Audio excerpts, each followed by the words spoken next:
नमस्कार दोस्तों, स्वागत है आपके अपने YouTube चैनल संस्कृत अड्डा पर। दोस्तों, आज की जो वीडियोस में हम करने वाले हैं आपका हरियाणा में जो टीचर एलिजिबिलिटी जो टेस्ट है TST PST वाला, जो आपका आगे फरवरी में जिसकी होने की संभावना है, तो आपके एग्जामों के लिए महत्वपूर्ण जो क्वेश्चन है आज की वीडियो में हम यहाँ पर करने वाले हैं। और सभी के सभी जो यहाँ पर वेरी वेरी इंपॉर्टेंट है। संज्ञा प्रकरण जो आज की वीडियो में यहाँ पर रहेगा, जिसमें हम इसके नियम उदाहरण सभी जो देखने वाले हैं। और इनसे पहले वाली जो वीडियो थी इसमें हमने आपका सिलेबस कंप्लीट किया था, पूर्व वर्ष में जो एग्जाम हुए थे। इसके अलावा प्रैक्टिस सेट भी हमने काफ़ी कर लिए हैं। तो इन सभी को अगर आप देखना चाहते हैं तो इसे आप हमारे चैनल के प्लेलिस्ट में जाकर देख सकते हैं। और इससे पहले वाली जो वीडियो थी, कल वाली वीडियो, उसमें हमने आपके प्रत्याहार किए थे। और प्रत्याहार से पहले हमने आपका जो महेश्वर सूत्र है वो सभी किए थे। तो वे सभी जो आपको प्लेलिस्ट में मिल जाएंगे, उन्हें जाकर आप देख लीजिए, क्योंकि इनके अंदर से ही आपके एग्जाम में क्वेश्चन पूछे जाएंगे। तो जल्दी से अपने जो क्वेश्चन हैं उनको हम देख लेते हैं। और उससे पहले अगर आपने अब तक हमारे चैनल को सब्सक्राइब नहीं किया तो सब्सक्राइब कर लीजिएगा। और साथ में एक घंटी वाला आइकॉन दिखता है, उसे आप प्रेस कर लीजिएगा, ऑल नोटिफिकेशन वाला। तो उससे जब भी वीडियो आती है तो आपको पता लग जाएगा कि वीडियो आ चुकी है, आप देख सकते हैं। और आप हमारा जो टेलीग्राम ग्रुप है उसे भी आप ज्वाइन कर सकते हैं। इनका लिंक आपको इस वीडियो के डिस्क्रिप्शन में मिल जाएगा। तो किसी को कोई बात शेयर करनी है तो आप जहाँ हमारा टेलीग्राम ग्रुप है उस पर आप शेयर कर सकते हैं। किसी को कुछ भी जानकारी मिलती है तो वो भी सभी को पता लग जाएगी, तो आप उस पर उसे शेयर कर सकते हैं। तो अपना जो यहाँ पर क्वेश्चन आप देख लेते हैं। हम यहाँ पर व्याकरण शास्त्र रहेगा, जिसमें संज्ञा और जो परिभाषा है ये आ जाएंगी। तो जिसमें यहाँ पर आ जाता है हमारा वृद्धि संज्ञा। अब वृद्धि संज्ञा करने वाला जो यहाँ पर सूत्र की अगर हम बात करें तो सूत्र कौन सा है? वृद्धि करने वाला, वृद्धि संज्ञा वाला। तो ये जो वृद्धि रादेश जो यहाँ पर आया है, तो यही है वृद्धि संज्ञा करने वाला। और क्या कहते हैं? आदेश वृद्धि संज्ञम स्यात्। तो वृद्धि आत और एच। आत मतलब आ, क्योंकि इनका तो लोप ही हो जाता है। हमने प्रत्याहार किए थे, उसमें पढ़ा था इनके बारे में। जो ये हालात होते हैं इनकी इत संज्ञा होकर मतलब लोप हो जाता है इनका। और जो ऐच है ये प्रत्याहार से बना है ऐच, तो इसमें ए औ ये वाले आ जाते हैं। तो कल वाली वीडियो में हमने ये भी पढ़ा था आपके ऐ अण में, अक में, इक में किस में कितने प्रत्याहार आते हैं। टोटल तो 42 हैं। और ये जो वरदराज दीक्षित जो इन्होंने 42 माने थे, और 2 और हैं तो 44 हो जाते हैं। ये तो आपको एग्जाम में 42 देखने को मिलेंगे या फिर 44, तो ज़्यादातर तो आपको 42 ही देखने को मिलेंगे। तो कल वाली वीडियो आप देख लीजिएगा, इस वीडियो के अंत में आपको मिल जाएगी, उसमें जाकर आप चेक कर सकते हैं। तो यहाँ पर बात करें वृद्धि रादेश की। आदेश वृद्धि संज्ञम स्यात्। आकार और ऐच ए औ की वृद्धि संज्ञा होती है। आ, ऐ, औ इन तीनों वर्णों की वृद्धि संज्ञा होती है। जैसे त्याग है, त्याग में आ सदैव में ऐ, महाऔषधि में औ वृद्धि संज्ञक वर्ण है। आ और सदैव में ऐ, महाऔषधि में औ, ये क्या है? वृद्धि संज्ञक वर्ण है। और ये तो होगी चलो बात यहाँ पर वृद्धि संज्ञा की। और वृद्धि करने वाला सूत्र वृद्धि रेची है, अगर पूछ लिया जाता है। आद एची परे वृद्धि रेखादेश है स्यात्। अवर्ण से एच परे हो तो पूर्व पर के स्थान में वृद्धि एकादेश हो। दोनों जो सूत्र हैं ये साथ में ही चलते हैं। और इनके रूपों की अगर हम बात करें तो कृष्ण एकत्वम, कृष्ण एकत्वम ये भी आपने पढ़ा भी होगा, एग्जाम में कई बार पूछा भी जाता है कृष्ण एकत्वम। तो एकत्वम, कृष्ण एकत्वम ये वाला भी है इसका। और गंगोग है, ये भी बहुत ज़्यादा एग्जाम में आता है। ये वाला गंगोग है, ये वाला भी आता है बहुत ज़्यादा एग्जाम में। और एक और आता है देव ऐश्वर्यम, देव ऐश्वर्यम, ऐश्वर्यम, देव ऐश्वर्यम, ये भी बहुत ज़्यादा आता है। कृष्णोत्कंठम, वैसे तो बहुत सारे रूप हैं इसके। तो अगर पहचान की बात करें तो 2 मात्राएं जो आपको देखने को मिलती है इसमें। तो कृष्ण औत्कंठ्यम, औत्कंठ य और मैं, कृष्ण औत्कंठ्यम, ये भी है इसका। और ये तो मेन है, क्योंकि अब देखने में आया है अन्य भी उदाहरण जो उसमें से पूछे जा रहे हैं। पंचैते भी बनता है एक, पंचैते, पंच आई ते, पंचैते, ये वाला। तो ये 5 होता है, इसका मतलब ये 5, पंच प्लस में एते, ये वाला संधि विच्छेद होता है इसका। अगर पूछ ले जाए पंच प्लस में एते, ये वाला पंच प्लस में एते। इसी प्रकार से जन एकता, वैसे तो बहुत सारे रूप हैं इसी के आपके वृद्धि वाले। जन एकता, जन प्लस में एकता, लोगों की एकता। स्थूलैन है, ये वाला स्थूलैन है, स्थूलैन है, ये वाला। स्थूल प्लस में एण है, स्थूल प्लस में एण है, ये वाला इसका संधि विच्छेद होता है। मतलब होता है इसका मोटा हरिण। महीन है, महीन है, महीन है, ये वाला। संधि विच्छेद करेंगे तो क्या बनेगा इसका, महा और प्लस में एन है, महा प्लस में एन है, महीन है। मतलब होता है इसका बड़ा पाप। इसी प्रकार से दीर्घ रंडह, दीर्घ रंडह, एग्जाम में ऐसे ऐसे पूछे जाते हैं, कई बार सोचने पर मजबूर हो जाते हैं कि ये हमने पढ़ा भी है या नहीं पढ़ा है, ये पूछ लिया कहाँ से गया है। तो ये दीर्घ रंड है, ये वाला। इसका भी जब हम संधि विच्छेद करते हैं, दीर्घ और साथ में ए रंडा है, दीर्घ प्लस में आई रंडा है, ये वाला ए रंडा है, ये वाला हो जाता है इसका संधि विच्छेद। मतलब होता है इसका ऊंचा ए रंडा। मैवम, मैवम, मैवम का लो यहाँ पर। तो इसका भी जब हम संधि विच्छेद करेंगे तो माँ हो जाएगा और प्लस में एवं हो जाएगा, एवं, ये वाला। ऐसा नहीं। दर्शन औत्सुक्यम है, अस्य औचिति है, सुख औपीयकम है, सुख से प्लस में औपयिकम, सुख का उपाय। तस्य औदर्यम है, तस्य प्लस में औदर्यम, उसकी उदारता।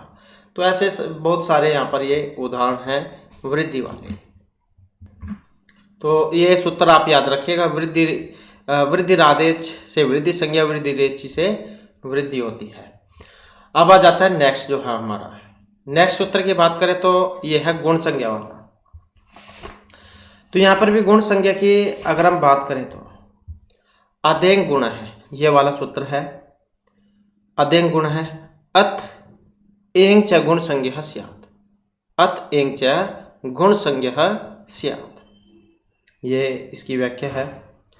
अत हर्षव, अकार और एंग ए ओ गुण संज्ञा वाले हो, अर्थात इनकी गुण संज्ञा होती है। जैसे अत, क्योंकि ये तो इनका तो लोप ही हो जाएगा और बचेगा।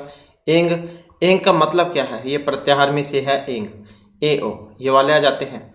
तो अ, ए और ओ, इन तीनों वर्णों की गुण संज्ञा होती है।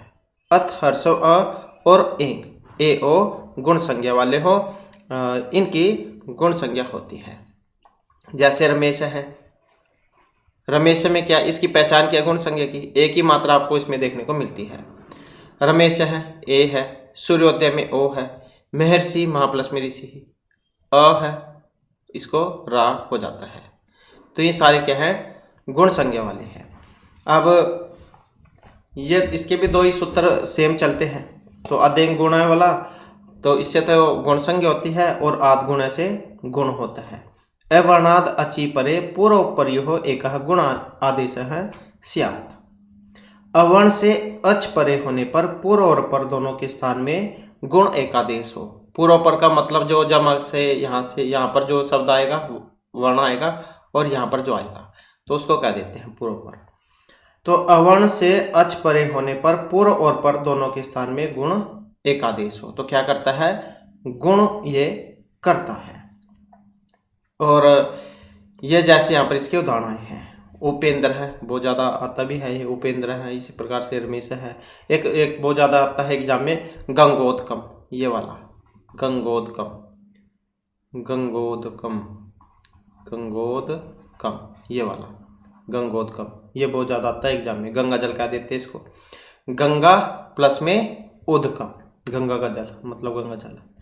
इसी प्रकार से नरेंद्र हैं, नर प्लस में इंद्र है, दिनेश है, दिन प्लस में ईश है, सुरेश है, सुर प्लस में ईश है, और महेंद्र है, महा प्लस में इंद्र है, राजेंद्र है, राज प्लस में इंद्र है, सूर्योदय, सूर्य प्लस में उदय, सूर्य को निकलना क्या देते हैं, भाग्योदय, भाग्य प्लस में उदय है, भाग्य की वृद्धि क्या देते हैं, आत्म उन्नति, आत्म प्लस में उन्नति ही, विद्या उन्नति, विद्या प्लस में उन्नति ही, विद्या की उन्नति। तो ये सारे सारे क्या है, गुण वाले हैं। तो अदेंग गुण से गुण संज्ञा और आद्गुण से गुण होता है, तो ये आप याद रखिएगा। इसके बाद आ जाता है नेक्स्ट में आ जाता है संयोग संज्ञा। अब संयोग संज्ञा की अगर हम बात करें तो हलो अनंतरा संयोग है, ये वाला है संयोग संज्ञा, हलो अनंतरा संयोग है। ये भी क्या करता है, संयोग संज्ञा करता है। अजभिर व्यवहिता हल है संयोग संज्ञा स्युः, अजों के व्यवधान से रहित हलों की संयोग संज्ञा हो, मतलब जिन दो व्यंजनों के बीच में स्वर ना हो उन दोनों की मिलकर संयोग संज्ञा होती है। ऐसे दो या दो से अधिक व्यंजन जिनके बीच में कोई स्वर ना हो तो उसे संयोग कहा जाता है। जैसे पुष्प है, पुष्प जब इसका संधि विच्छेद करेंगे हम क्या बनेगा, पुष्प में स हो जाएगा और पा हो जाएगा, तो ये स और पा इसका संयोग। अग्नि है, अग्नि में ये गा और ना, क्योंकि जब संधि विच्छेद करते हैं जमा से पहले बाद का और ये पहले वाला इसी की होती है, तो ये है संयोग। यहाँ पर ये पूरा नहीं हुआ है इसको। इसी प्रकार से राष्ट्र है, राष्ट्र में स ट और र इनका क्या है, संयोग। बुद्धि है, बुद्धि में द और धा इनका संयोग है, क्योंकि ये देख सकते हैं इसमें नीचे धा है बुद्धि, तो इसका संयोग। इसके बाद आ जाता है अनुनासिक। अनुनासिक की बात करें तो मुख नासिका वचनो अनुनासिका है, मुख नासिका वचनो अनुनासिका है। ये वाला सूत्र है जो क्या करेगा, अनुनासिक करता है। मुख नासिका वचनो अनुनासिका है। जो वर्ण मुख तथा नासिका दोनों की सहायता से बोले जाते हैं उन्हें अनुनासिक कहते हैं। कल वाली जो वीडियो थी उसमें भी हमने ये अनुनासिक वाला जो है इनके बारे में पढ़ा था। अनुनासिक जो आपके ये नाक द्वारा जो बोले जाते हैं यमगणनम, तो वे वाले इसमें आ जाएंगे। तो वेरी इंपॉर्टेंट है ये अनुनासिक वाला, तो ये आप याद रखिएगा। जो वर्ण नासिका के साथ नहीं बोले जाते वे अनुनासिक या निरनुनासिक कहे जाएंगे, जैसे क, ख, ग, घ, च, छ, ज आदि। तो ये हो जाएंगे निरनुनासिक।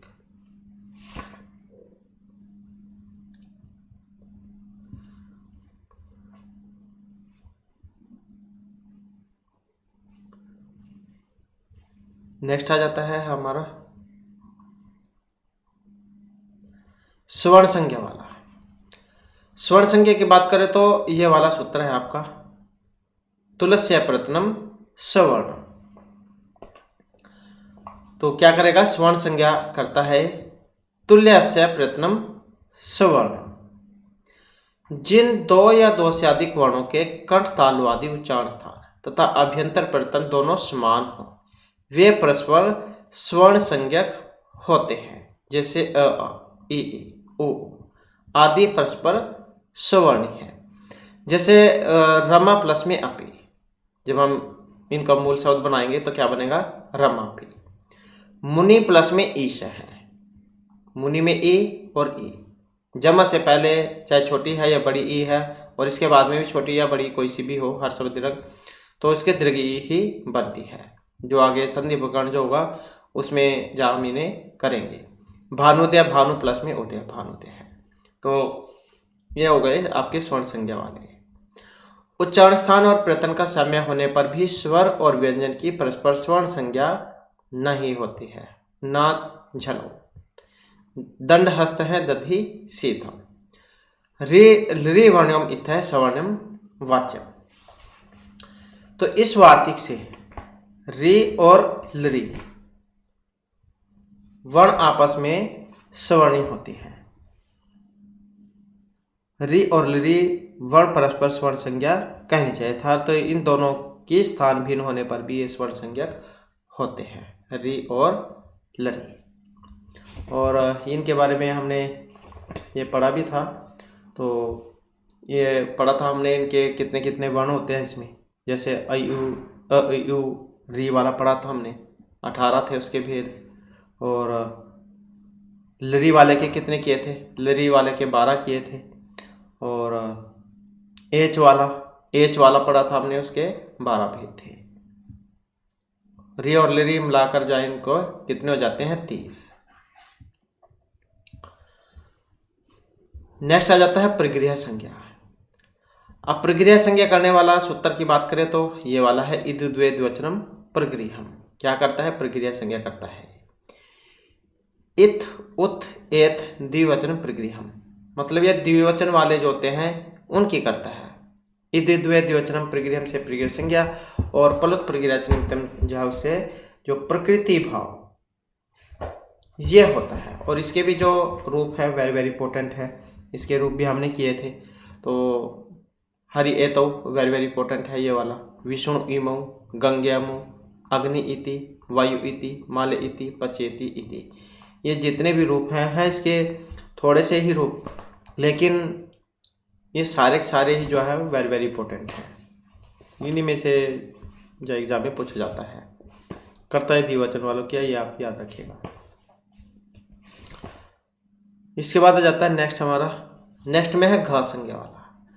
घ संज्ञा करने वाला ये आपका प्रत्यय जो है उसमें भी काम आएगा, उसमें भी पूछ लिया जाता है। तो इसकी बात करें तो तरप तमपो घ, ये वाला सूत्र है जो घ संज्ञा करता है तरप और तमप में।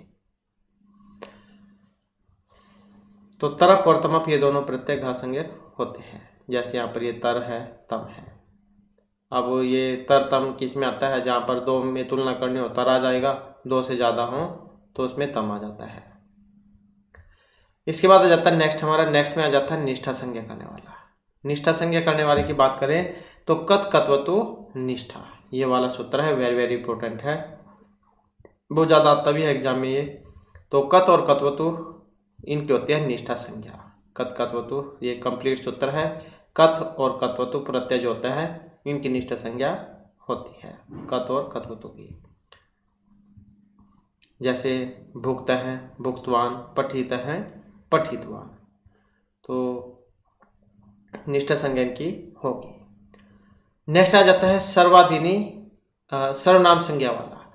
तो सर्वनाम संज्ञा की अगर हम बात करें तो कौन सा है यहाँ पर, तो सर्वनाम संज्ञा सर्वाधीनी सर्वनामानी, ये वाला सूत्र है जो क्या करेगा, सर्वनाम संज्ञा ये करेगा, सर्वाधीनी सर्वनामानी। तो ये जो सूत्र क्या करता है, सर्वाधिगण में पड़े हुए शब्दों की सर्वनाम स्थान संज्ञा होती है। तो इसमें जो आपके रूप हैं सर्व वाले, सर्व, विसव, यत, तत्, एतद, इदम, अदस, अस्मद, युष्मद, तो ये जितने भी हैं इन सभी की क्या है, सर्वनाम स्थान संज्ञा होती है। आजादी सो ये जो अजंत पुल्लिंग प्रकरण जो है उसमें आता है, ये कोई पढ़ना चाहता है तो उसमें जो आपको सूत्र मिल जाएगा ये। इसके बाद आ जाता है नेक्स्ट में हमारा अव्यय संज्ञा करने वाला। अव्यय संज्ञा करने वाले की बात करें तो ये वाला सूत्र है स्वर आदि निपात अव्यम। तो जो अव्यय है, अव्यय प्रकरण उसमें है और वेरी वेरी इंपॉर्टेंट है, ये भी बहुत ज़्यादा एग्जाम में क्वेश्चन आता है अव्यय संज्ञा करने वाला।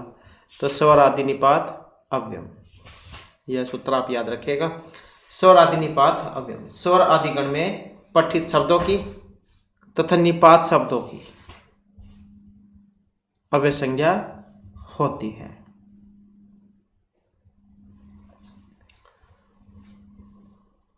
जैसे ये स्वर, प्रातर ये वाले, और निपात में च, व, ह इत्यादि, इनकी होती है अव्यय संज्ञा। अव्यय संज्ञा का फल मतलब अव्ययदाप सुपह से आप और सुप का लोप। नेक्स्ट आ जाता है कत्वा, लयप, तुमुन, प्रत्यांत पद भी अव्ययसंज्ञक होते हैं। जैसे पठ धातु है, इसमें जब हम कत्वा जोड़ेंगे तो इसका रूप बनेगा पठित्वा। लयप, प्र, पठ और लयप, इसकी पहचान भी यही है, शुरू में अव्यय उपसर्ग होता है लय प्रत्यय में, और तुमुन में तुम शेष बचता है, पठ धातु में तुमुन प्रत्यय पठितुम। कुछ तदित प्रत्यांत शब्दों की भी अव्ययसंज्ञा होगी, जैसे ततः, तत्तर, तदा, विना आदि। अव्ययभाव समास की भी अव्ययसंज्ञा होती है, क्योंकि अव्ययभाव समास भी, उसमें भी शुरू में अव्यय उपसर्ग होता है। ये जैसे आदि है, उप है, यथा है, तो अव्ययभाव समास की भी यही पहचान है, अव्यय उपसर्ग होता है उसमें शुरू में। तो ये हो गया आपका अव्यय संज्ञा वाला। इसके अलावा और भी सूत्र है यहाँ पर, तदित च असरो विभक्ति, ये वाला भी है जो एग्जाम में कई बार देखने को मिला है। और इसके अलावा बात करें तो कृन में जनता है, ये भी आपका अव्यय जो प्रकरण है अव्यय संज्ञा, इसी में आता है, ये कृन में जनता है। समारम, समारम रूप आता है इसका एक, समारम समारम, जब हमने पहले किए थे आपके अव्यय प्रकरण, उसमें आया था ये समारम समारम, समारम समारम, ये वाला रूप है इसी का, कृन में जनता सूत्र का। और इसके अलावा यहाँ पर बात करें तो पिबध्य ही, ये भी इसी का ही रूप है, पी ब ध और यही पिबध्य, ये भी इसी का रूप है कृन में जनता का। इसके अलावा कत्वा, तो, सून, कुसून, ये भी अव्ययसंज्ञा करने वाला ही है, इसकी भी अव्ययसंज्ञा ही होती है। कत्व, तो, सुन और कुसून, ये प्रत्यय जिसके अंत में हो वे शब्द अव्यय होते हैं। भुक्तवा, गत्वा, सहितवा, पठितवा, ये वाले जो है। एक अव्ययताप सुप है, एक सूत्र ये वाला भी है, ये भी इसका आपका अव्यय प्रकरण जो इसी में आता है, अव्ययताप सुप है। अव्यय से विहित आप और सुप का लोप हो, तो जैसे कि आप सारे के सारे महत्वपूर्ण है। इसके बाद आ जाता है नेक्स्ट में आ जाता है यहाँ पर विभाषा संज्ञा वाला। तो न वेति विभाषा, ये वाला सूत्र है, विभाषा संज्ञा करता है, तो ये आप याद रखिएगा। न का मतलब निषेध से होता है, आप काम कह देते हैं ना कि मनाही कर रहा है, तो न मना कर दिया, तो न मतलब निषेध। और वाह जैसे आप क्वेश्चन देते हैं लिखने के लिए बच्चों को, तो कह देते हैं कि चाहे तो ये वाला कर लो या फिर ये वाला कर लो, आप बीच में या तो उसमें अथवा लिख देते हैं, अथवा या वाह लिख देते हैं, तो मतलब चाहे आपकी मर्जी है, ये वाला कर लो या फिर ये वाला कर लो, तो वाह मतलब विकल्प वाला। तो निषेध तथा विकल्प, इन दोनों अर्थों की विभाषा संज्ञा होती है, ये वाला सूत्र है नैवेति विभाषा। नेक्स्ट में आ जाता है संप्रसारण संज्ञा वाला। संप्रसारण जैसे इको अणची वाला जो सूत्र होता है, इको या उको वा, रिको रा, लिको ला करता है, वही है, बस ये भी सेम। तो इघ यण संप्रसारण, ये वाला सूत्र है, क्या करेगा, संप्रसारण संज्ञा। इक यण है संप्रसारण, यण के स्थान पर होने वाले इक की संप्रसारण संज्ञा होती है। तो जैसे यह देख सकते हैं आप यहाँ पर, ई को य, उ को वा, री को रा, लरी को ला होता है, तो यण के स्थान पर होने वाले इक की संप्रसारण संज्ञा होती है। तो जैसे या है, या को हम क्या करेंगे, ये होगा, वा को उ होगा, रा को री होगा, ला को लरी होगा, तो ये होगी संप्रसारण संज्ञा। जैसे यज प्लस में कत, तो या जो है, या को क्या होता है, यहाँ पर देख सकते हैं ये होता है, इसका संप्रसारण इष्टा बन जाएगा। ये रूप आपने देखे भी होंगे इस प्रकार के, जहाँ पर वा को उ बनता है, वो संप्रसारण जो होता है उसके कारण से बनता है।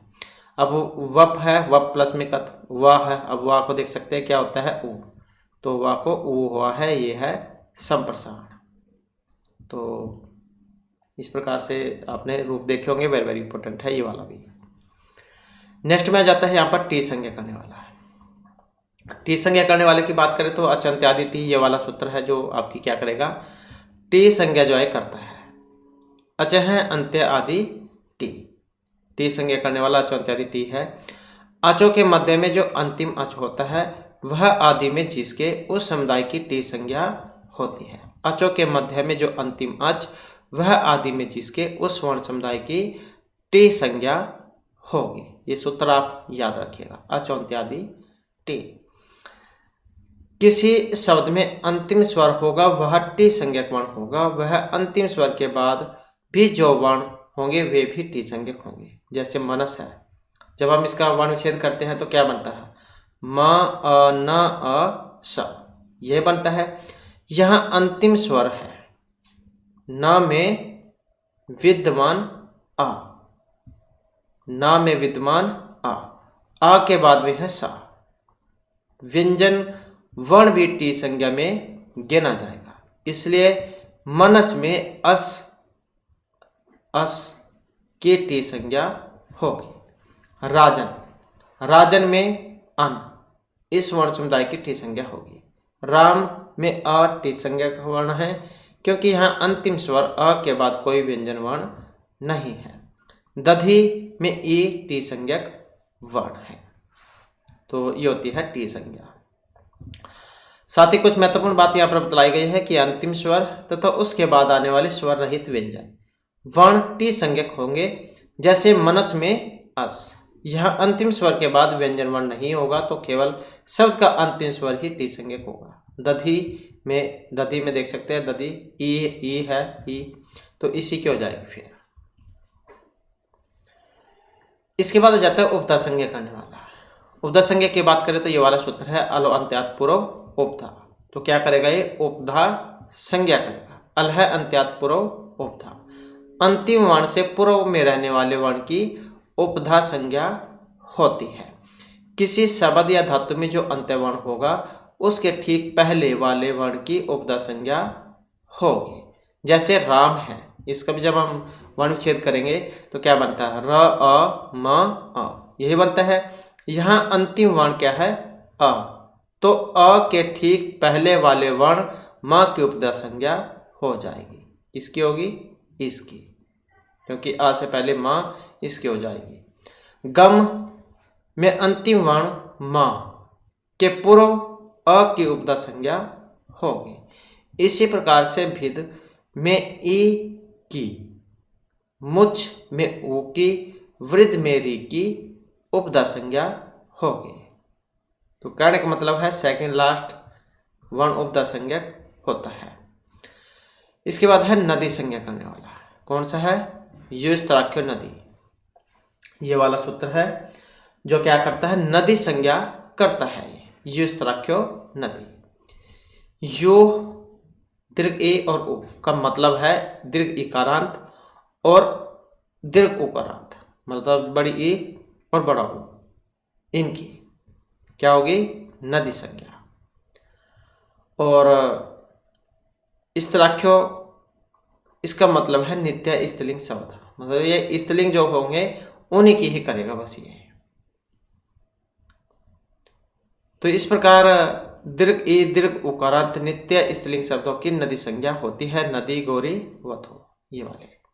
अब घी संज्ञा वाला, तो ये वाला सूत्र है शेषो घ्या सखी, जो क्या करेगा? घी संज्ञा करेगा।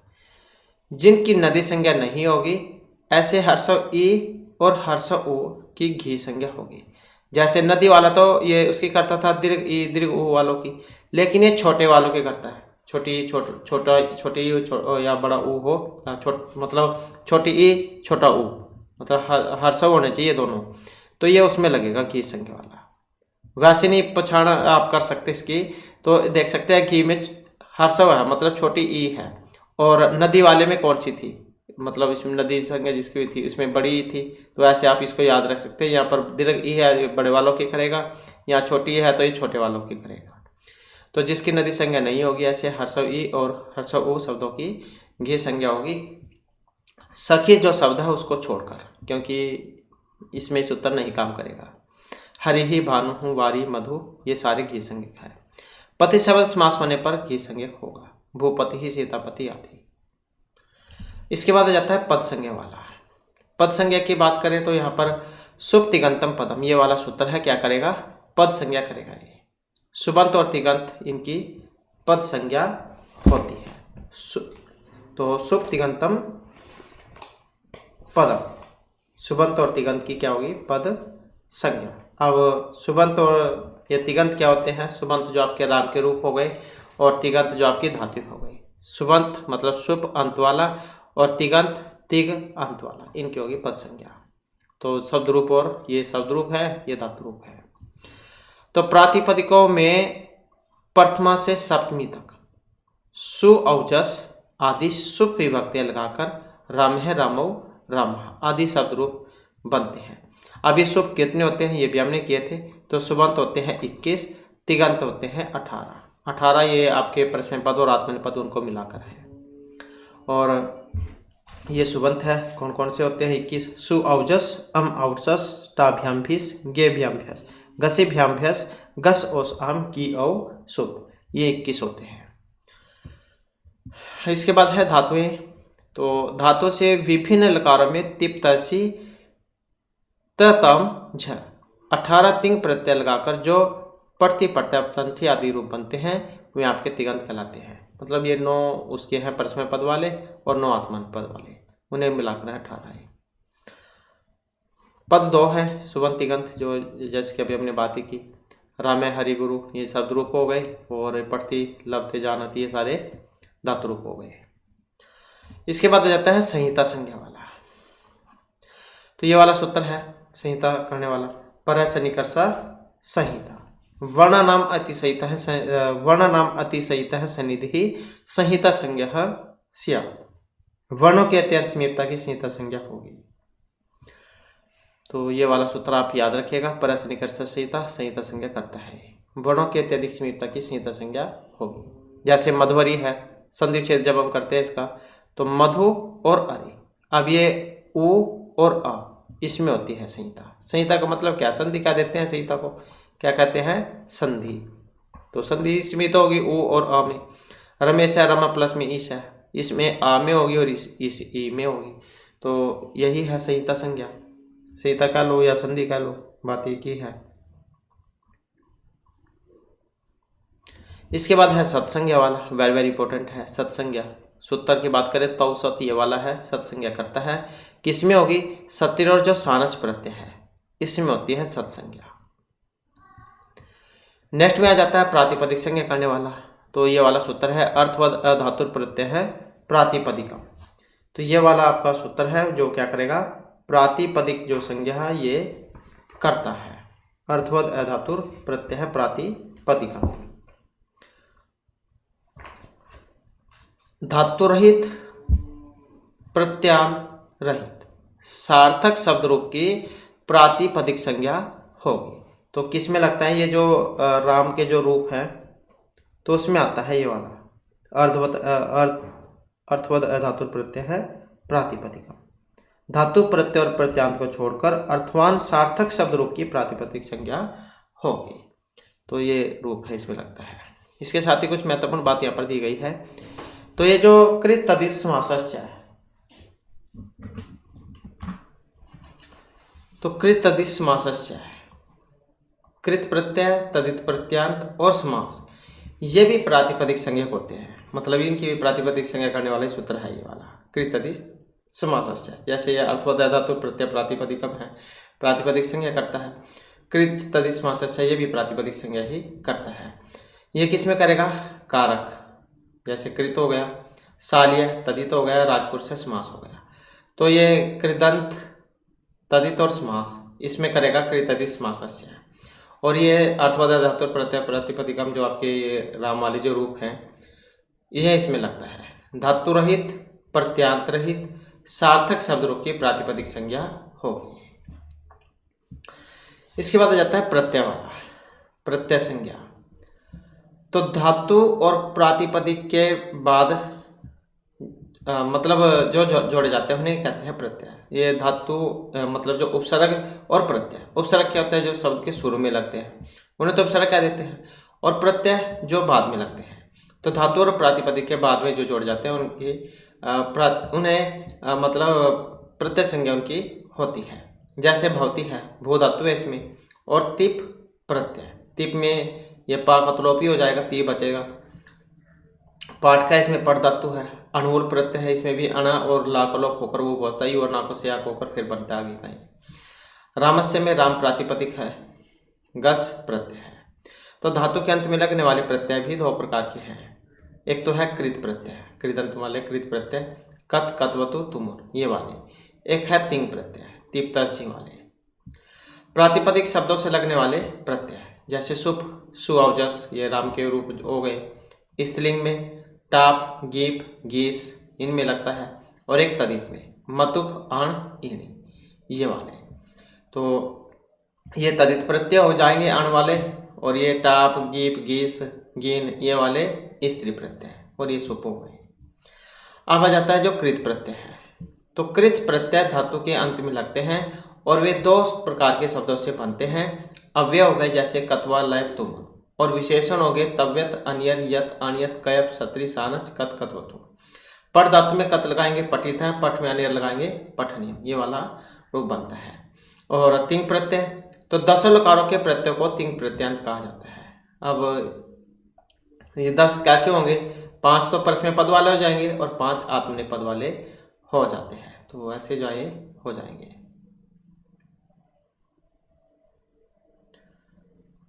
तो जैसे यहाँ पर इसमें दिया गया है परस्मय पद वाले, हमने धातुएं पढ़ी थी कितनी होती है? 18 होती हैं। ये पढ़ी थी हमने 18। तो 9 परस्मय पद वाली और 9 ही आत्मनेपद पद वाली। जो परस्मय पद वाली इसमें तिप, तसी, सिप, थस्थ, मिप, वस, मस। और जो आत्मनेपद पद वाली है इसमें त, अतम, झ, थ, सथम, ध्वम, इट, वही, मही ये वाली है। तो इस प्रकार से 18 प्रत्यय तिंग कहलाते हैं। तिप के ती से लेकर महिंग के ग तक तिंग कहे जाते हैं। तो ये आपके एग्जाम में पूछे जाते हैं, ता से लेकर ये महिंग। अब आगे आ जाता है जो आपके शुभ प्रत्यय हैं। शुभ प्रत्यय प्रातिपदिक से जोड़कर पद बनाते हैं। जैसे राम प्रातिपदिक से सु लगेगा, सुप में ये जैसे है, ये अभी हमने किए थे, ये आपके 21 सु लगेगा तो राम है ये बनेगा। जैसे सुप है, ये सुप होता है, सुप मतलब सु कह लो इसको, ये ऊ का लोप हो जाता है इसमें, फिर सा बचता है और इस सा को विसर्ग हो जाती है, फिर बनता है ये राम है। तो सु औ जस, अम औ सस, टाभ्याम भीस, गेभ्याम भ्यस, गसीभ्याम भ्यस, गस ओस आम, गी औस सो। तो ये होते हैं 21। तो ये राम जो रूप है इसमें सु प्रत्यय लगता है। फिर इसका ऊ का लोप होकर सा बचेगा, सा को विसर्ग हो जाएगी, फिर बनेगा। इसके बाद आ जाता है जो स्त्री प्रत्यय है। तो पुल्लिंग शब्द को स्त्रीलिंग बनाने के लिए जिन प्रत्यय का प्रयोग किया जाता है वे होंगे आपके स्त्रीलिंग। जैसे टाप, डाप, चाप इनका आ ही शेष बचता है तीनों का। गीप, गीस, गी इनका दीर्घ ई शेष बचता है, इसका ऊ शेष बचेगा और ये ती मतलब ई बचेगा इसका। अज है जैसे अज में टाप होने पर अजा, छत्र में टाप होने पर छात्रा, राजन में गीप होने पर रागी, कुमार में गीप होने पर कुमारी, नर्तक में गीस होने पर नर्तकी, गौर में गीस होने पर गौरी, निरी में गीन होने पर नारी और युवन में ती होने पर युवती जो रूप है ये आपका बनता है। तो ये यूनास्ती जो सूत्र है ये लगता है आपका इसमें युवती वाले में, और नारी जो इसमें निरी, नरियो, वृत्तिच ये वाला लगता है। तो कौशित गौरादिव्यास इसमें गीस लगेगा। ये जो आपके गौरी, नर्तकी, गारगाणी ये वाले जो रूप बनते हैं। कुमारी में इसमें वैसी पर्थ में वाला लगता है। इसके बाद आ जाता है तदित प्रत्यय। शब्द के अंत में लगने वाले प्रत्यय होंगे तदित। जैसे मतुप, इनी, तव, तल, स्यं, तहसील आदि। बुद्धि शब्द है, इसमें मतुप जोड़ेंगे तो बुद्धिमत या बुद्धिमान इसका बनता है। महत में तव होने पर महत्व रूप बनता है। तो ये हो गया आपके प्रत्यय। अब आ जाता है इसके बाद स्थानीय और आदेश। तो किसी वर्ण को या शब्द को हटाकर जब उसकी जगह कोई दूसरा वर्ण या शब्द आकर बैठ जाता है तो और तब जिसे हटाया जाता है वो होगा स्थानीय। मतलब किसी जगह जैसे परिवार में सदस्य है, चार हैं तो एक चला गया, इसकी ये हो गया। तो किसी वर्ण को या शब्द को हटाकर जब उसकी जगह कोई दूसरा वर्ण या शब्द आकर बैठ जाता है, ये चला गया, यहाँ पर कोई इसकी जगह दूसरा आकर बैठ गया, तो तब जिसे हटाया जाता है वो होगा स्थानीय। जो स्थानीय की जगह आकर बैठ जाएगा, जैसे इसकी जगह कोई दूसरा आकर बैठ जाएगा तो वो है आदेश। व्याकरण शास्त्र में आदेश को शत्रु के समान कहा गया, क्योंकि इसने अपने परिवार छोड़ना पड़ रहा है और इसकी जगह कोई दूसरा बंदा यहाँ पर आ गया। या जैसे कोई कहीं पर काम करता है, स्कूल में लगा लो, क्योंकि प्राइवेट स्कूल ऐसे ही होते हैं, एक गया दूसरा आया। तो जैसे ये काम कर रहा है और ये स्थानीय हो गया, अब कोई दूसरा जो है इसकी जगह पर टीचर आ जाता है, तो ये यहाँ से चला गया, अब ये इसकी जगह पर आ जाएगा। अब गुस्सा तो हो गई, तो शत्रु तो हो गई, क्योंकि ये इसकी वजह से इसको जाना पड़ रहा है। तो जो स्थानीय की जगह आकर बैठ जाता है वो होगा आदेश, शत्रु आदेश है। प्रति प्लस में एक है, प्रत्यय का है। तो यहाँ ए को हटाकर, यण संधि वाला है ये, तो ए को हटाकर उसके स्थान में या बैठ गया है, इसलिए ई स्थानीय है और या आदेश। ई को से उत्तर लगता है, इसमें प्रति प्लस में एक है, प्रत्यय का है। अब आ जाता है जो निमित्त होता है। एक वर्ण को हटाकर उसकी जगह दूसरे वर्ण का आदेश जिसके कारण होगा उसे निमित्त कहा जाता है। निमित्त प्रति प्लस में एक है, प्रत्यय का। ये स्थानीय के स्थान पर यह आदेश एच स्वर अच के कारण हुआ है, मतलब उसका जो रीजन है, क्या रीजन है, वो वाला। आगम, जो वर्ण किसी वर्ण को हटाए बिना आकर बैठ जाता है उसे कहते हैं आगम।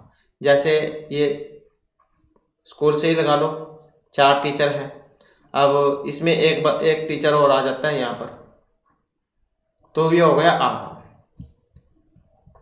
मित्रवद आगम है, और इसे क्या है, मित्र के समान कहा गया है, क्योंकि पहले जो 4 टीचर काम करते थे, एक नए टीचर आ गए तो अब 5 हो गए, वो काम 5 जा करेंगे, अर्थात मित्र की तरह इसका आगमन होता है।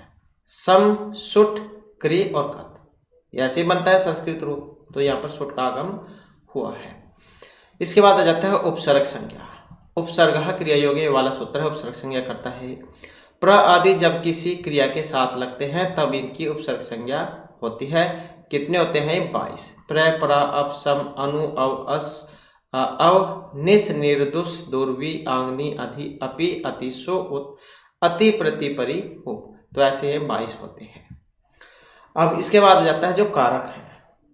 तो कारक कैसे बना है, क्रिय धातु में अणुल प्रत्यय के होने पर अना और लागा तो लोप हो जाएगा, वो बचेगा, वो को होगा, उसके बाद बनता है कारक। ये तो कारकम अर्थात क्रियाम करोति इति कारकम, जिनका क्रिया के साथ सीधा संबंध होता है या जो क्रिया की सिद्धि में सहायक होते हैं उसे ही कारक कहा जाता है। क्रियाजनकत्वम कारकत्वम, क्रियानिमित्तम कारकत्वम।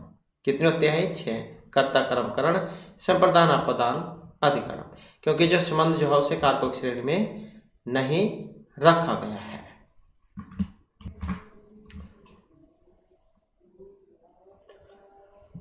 तो कर्ता, कर्म च करणम, संप्रदानम तथैव च, अपदान, अधिकरण इत्याहु कारकानि षट्। तो ऐसे 6 ये होते हैं। संस्कृत व्याकरण में संबंध और संबोधन को कारक में नहीं माना जाता है।